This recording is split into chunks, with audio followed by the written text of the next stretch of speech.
नमो नमः मित्राणि सादरं वन्दनानि अभिनन्दनानि च एहि मित्र संस्कृतं पठामः संस्कृतभाषा शिक्षणस्य आभासीय कक्षायां पुनः भवतां सर्वेषां स्वागतम् अभिनन्दनं च।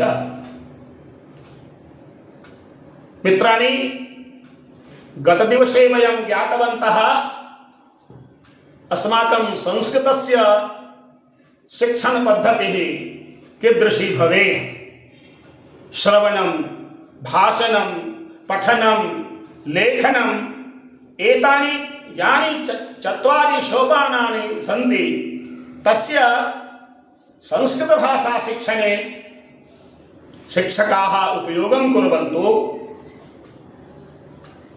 छात्राः अपि अनुकरणं कुर्वन्तु। एक कुछ विषय हमने पिछले दिन जाना था, किंतु मुख्य बिंदु अभी भी बचा हुआ है और जो मन में भेद है। कुछ लोग कहते हैं, जो संस्कृत की निंदा करने वाले हैं, अरे संस्कृत क्या है, हिंदी लिख दो और कलम छिड़क दो, अपने आप कहीं अनुस्वार और विसर्ग हो जाएगा, यही तो संस्कृत है। जी हाँ, अनुस्वार और विसर्ग ये संस्कृत के प्राण हैं, ये सत्य है, लेकिन वह स्याही छिड़कने से नहीं होगा मित्र, वह प्रयोग करने से होगा। तो विषय था संस्कृतं सरलम वा कठिनम। यदि सरलम नास्ति तर्हि सरलीकरणम आवश्यकम इति केषांचित् जनानां विचारः। परम अहं चिन्तयामि संस्कृतं सरलम। यथा वयं प्रथम दिवसे गीतगानमपि कृतवन्तः, भवन्तः सर्वे श्रुतवन्तः स्युः। सुरस सुबोधा विश्वमनोज्ञा ललिता हृद्या रमणीया अमृतवाणी संस्कृत भाषा नैव क्लिष्टा न च कठिना, नैव क्लिष्टा न च कठिना। ये बात हमने रखी थी। तो दो पक्ष हैं, सरल संस्कृतम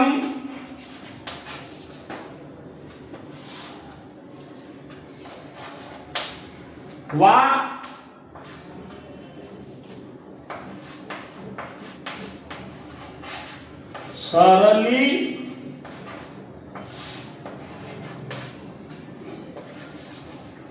सरलीकृतं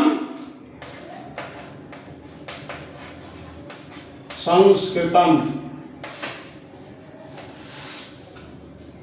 उदाहरणेन वयं ज्ञास्यामः यत् किम् आवश्यकं। सरल संस्कृतस्य आवश्यकता अस्ति वा सरलीकृतं संस्कृतस्य आवश्यकता अस्ति। चिन्तनं कुर्वन्तु। सुधाखण्डः अस्ति। किमस्ति? सुधाखण्डः। अहम् अधुना एकं कार्यं करोमि, खण्डं कृतवान्, सुधाखण्डस्य खण्डनं कृतवान्, खण्डं कृतवान्। पूर्वं खण्डितं न आसीत्, अधुना सुधाखण्डः खण्डितः। एतस्य कार्यस्य नाम खण्डीकरणम्। किम? खण्डीकरणम्। इतोपि एकम् उदाहरणं पश्यामः। किमस्ति? करवस्त्रम्। करवस्त्रमस्ति। अधुना अहं कार्यं करोमि।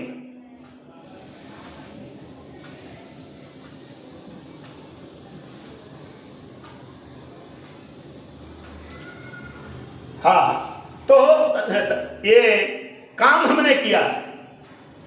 ये मेरा रुमाल है, पहले अस्त व्यस्त जैसे तैसे था, वह पुटित नहीं था, अभी हमने इसको पुटित किया है। करवस्त्रम पूर्वम पुटितम न आसीत् अधुना मया कृतम। एतस्य कार्यस्य नाम पुटीकरणम्। पुटीकरणम्। इतोपि अधुना कृष्णफलकं स्वच्छं नास्ति। अहं कार्यं करोमि, हरितफलकं स्वच्छं करोमि। कार्यस्य नाम किं? स्वच्छीकरणम्। प्रायः एतैः उदाहरणैः वयं ज्ञातुं शक्नुमः यत् पूर्वं यद् न आसीत् अधुना मया कृतम्। मित्र, तथा संस्कृतस्य स्थितिः नास्ति। आरम्भतः एव संस्कृत भाषा सरला अस्ति, मधुरा अस्ति। एकस्य अर्थस्य कृते बहूनां पर्याय पदानां प्रयोगः अस्ति। प्रयोगं कथं कुर्वन्ति इति तु भवतां हस्ते अस्ति। कठिनपदानां प्रयोगं कुर्वन्ति वा सरलपदानां प्रयोगं कुर्वन्ति? अत्र वाक्यद्वारा पश्यामः। एकं वाक्यं लिखामि।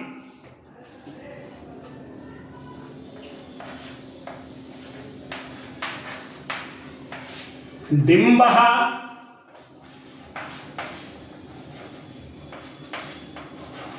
किलालं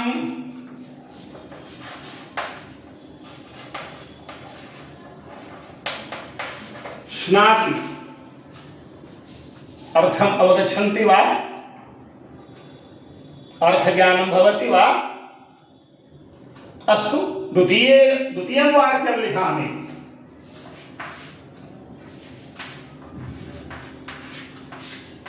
शिशुः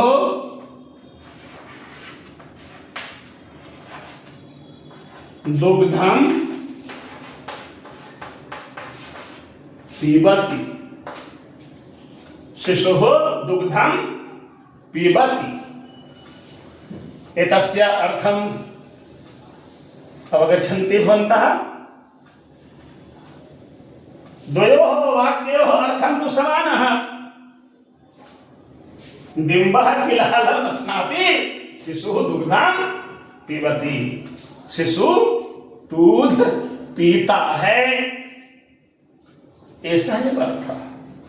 अत्र कठिन प्रचलित सरल संस्कृत पदानां प्रयोगः अत्र नास्ति। अतएव अर्थम् अवगन्तुं न शक्यते।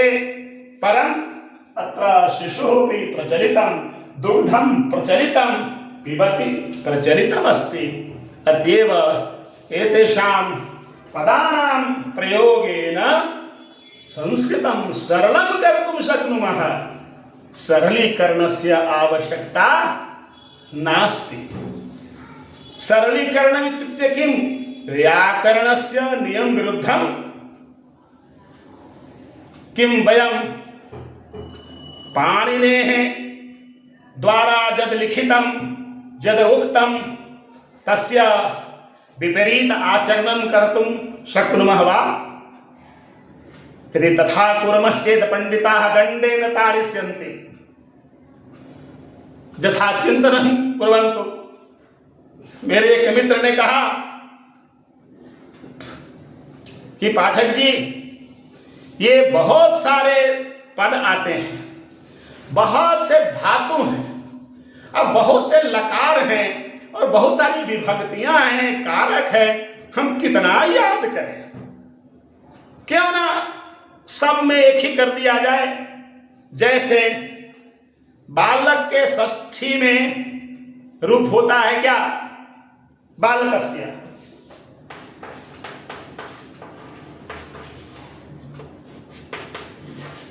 तो एक किसी के समान जितने भी शब्द आते हैं षष्ठी में, सबको कर दिया जाए। जैसे बालकस्य, यदि बालिका आया तो बालिकास्य, यदि मातृ आ गया तो मातास्य, पितृ आ गया तो पितस्य, यदि नदी आ गया तो नदीस्य। सब में स्य लगा दीजिए, षष्ठी हो जाएगा। हमने कहा नमन है आपको, ये आप कभी अपनी मुख से इस प्रकार का प्रयोग न करें, नहीं तो संस्कृत माता भी रुष्ट होगी और समाज आप पर हंसेगा। इसलिए उसकी आवश्यकता नहीं है। हाँ, आपको प्रयोग में कठिनाई हो रही है ना, तो आइए मैं कुछ उपाय आपको बताता हूं। उस उपाय को करने से हम संस्कृत को सरल बना सकते हैं और सरल रूप से हम उसका प्रयोग कर सकते हैं। तो बोलने के लिए, संभाषण करने के लिए आवश्यक है, वो कुछ बातें मैं आपको बताने वाला हूं। वैसे अपने जो ज्ञान विधियां हैं, धर्मशास्त्र हैं, ग्रंथ हैं, उनको पढ़ना होगा। तो बहुत प्रकार की जो चीजें हैं उसका ज्ञान आवश्यक है, किंतु हमारा उद्देश्य है, अस्माकं लक्ष्यम अस्माकं ये छात्राः सन्ति, ते छात्राः संस्कृतेन वदेयुः, संस्कृतेन संभाषणं कुर्युः, संस्कृतं प्रति तेषाम् अनुराग वर्धनं भविष्यति। इसलिए संस्कृत को बोलचाल की भाषा बनानी है तो हमको क्या करना होगा? आइए हम एक वाक्य लेते हैं।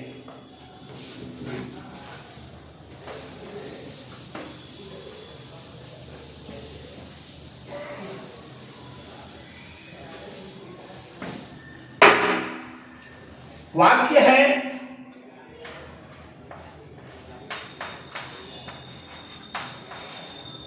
बालकः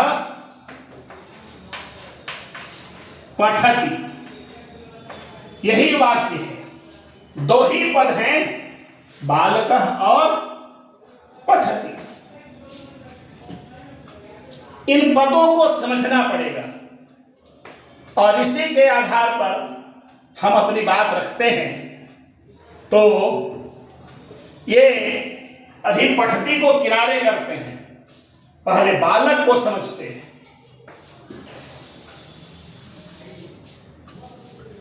ये बालक कह देने से, बालकः इति पदस्य प्रयोगेन किं किं ज्ञानं भवति, हम क्या क्या समझे? ये बालकः जो पद है, जैसे चाय बन गई, तो चाय हमारे सामने जब आ जाता है तो हम क्या समझते हैं? इस चाय में क्या क्या है? तो चाय पत्ती है, जल भी है, दूध भी है, इलायची भी है जो सुगंध आ रही है, शक्कर भी है, ये सारी चीजें हैं, तब चाय की खुशबू आ रही है। इसी प्रकार यह जो बालकः इति पदमस्ति, अत्रापि तादृशी एव स्थिति वर्तते।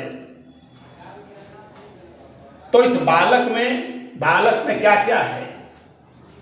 तो पहले चिंतन करिए, एक काम कर रहा था पढ़ने का, तो एक पढ़ने का काम करता है, इस बालक में क्या है? कारक है।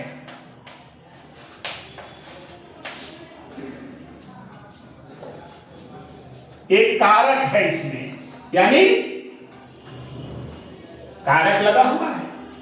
और कारक में भी क्या है, इसकी विभक्ति क्या है, एक कारक में है कर्ता, इसमें विभक्ति लगी हुई है। कौन सी विभक्ति लगी है, प्रथमा। ध्यान में आ गया, इसमें लिंग भी लगा हुआ है।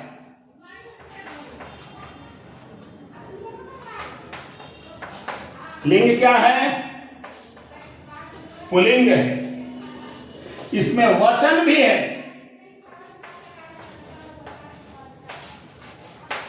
कौन सा वचन है, एक वचनम।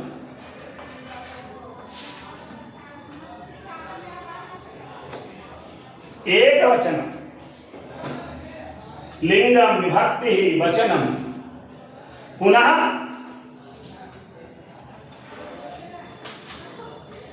अंतः।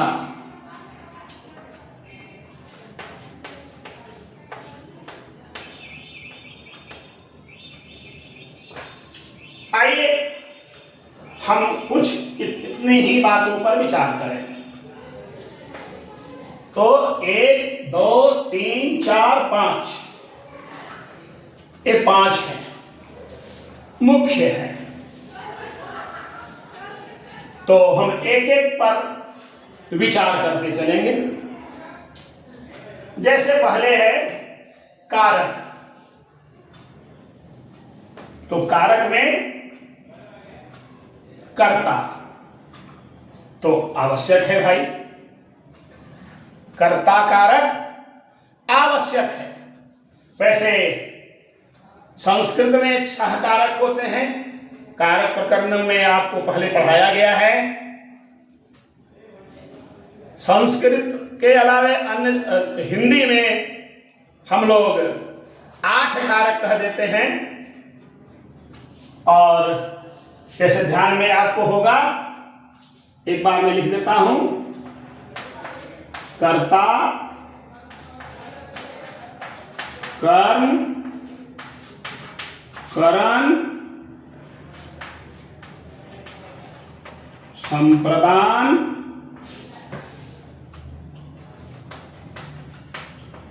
अपादान,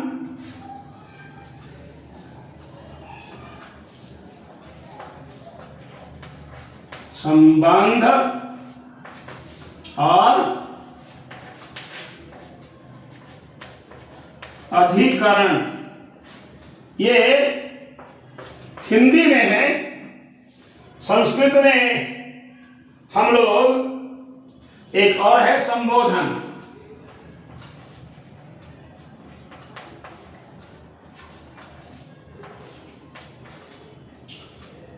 संस्कृत में कर्ता कर्म च करणं च संप्रदानं दैव च अपादानाधिकरणं च मिथ्याहुः कारकानि षट्, ऐसा श्लोक भी मैंने बताया था। यानी कर्ता, कर्म, करण, संप्रदान, अपादान, अधिकरण,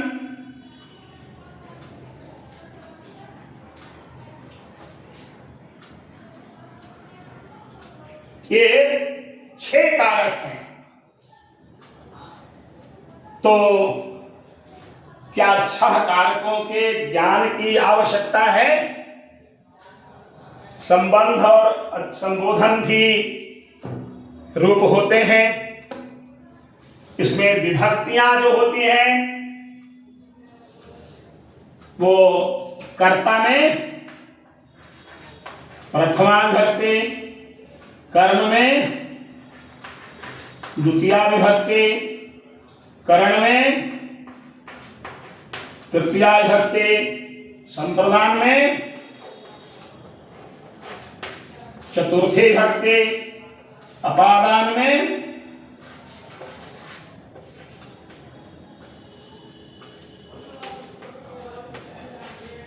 पंचमी विभक्ति, संबंध में षष्ठी विभक्ति, अधिकरण में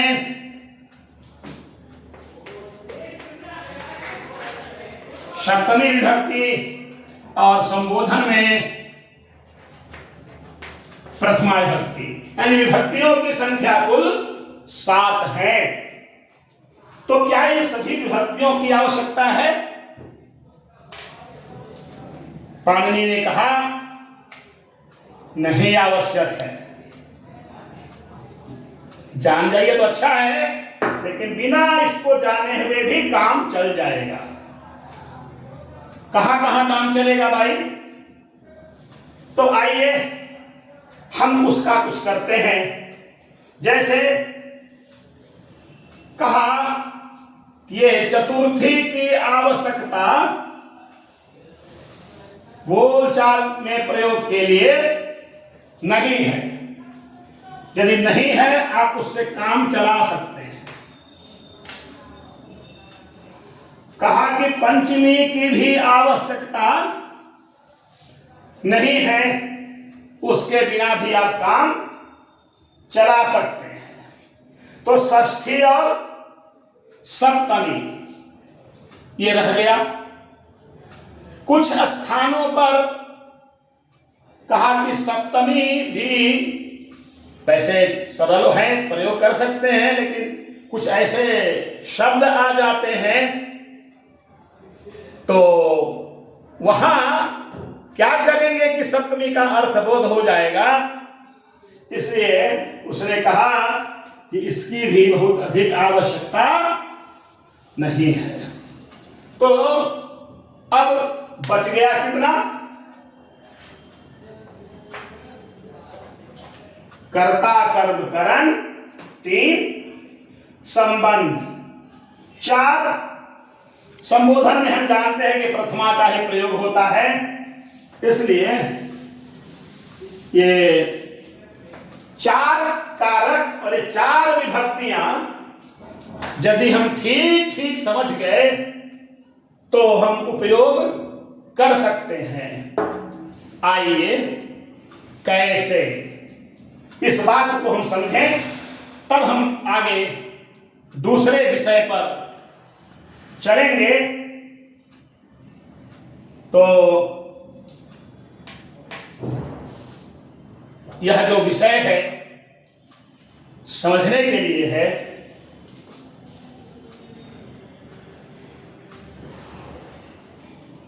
कई बातें इसमें जुटेंगी, तो एक बार कुछ बातें स्पष्ट कर दूं और इसके बाद ये थोड़ा विषय बड़ा है, अंत में इस विषय को मैं रखूंगा। एक लिंग की बात कर देता हूं। तो 3 प्रकार के शब्द होते हैं, पुल्लिंग, स्त्रीलिंग और नपुंसक लिंग। अब कौन सा शब्द पुल्लिंग है, कौन सा स्त्रीलिंग है, कौन सा नपुंसक है, ये तो शास्त्रों के अनुशीलन से पता चल जाता है। कुछ तो वैसे भी जानकारी हो जाती है, लेकिन कुछ ऐसे पद होते हैं जहां जानकारी नहीं मिलती है, तो वहां शास्त्र का अनुशीलन या प्रयोग, पुल्लिंग शब्द भी स्त्रीलिंग बनाया जाता है। ये भी हमने स्त्री प्रत्यय में पढ़ा था, तो उसको हम सब थोड़ा ध्यान में रखेंगे।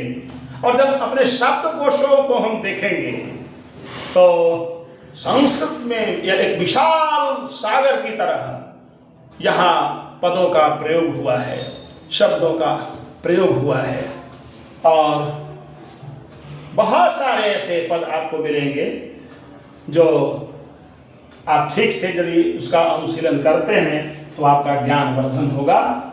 ये रह गई वचन की बात। तो अंग्रेजी हिंदी में 2 ही वचन हैं, एक वचन द्विवचन, सिंगुलर नंबर, प्लूरल नंबर।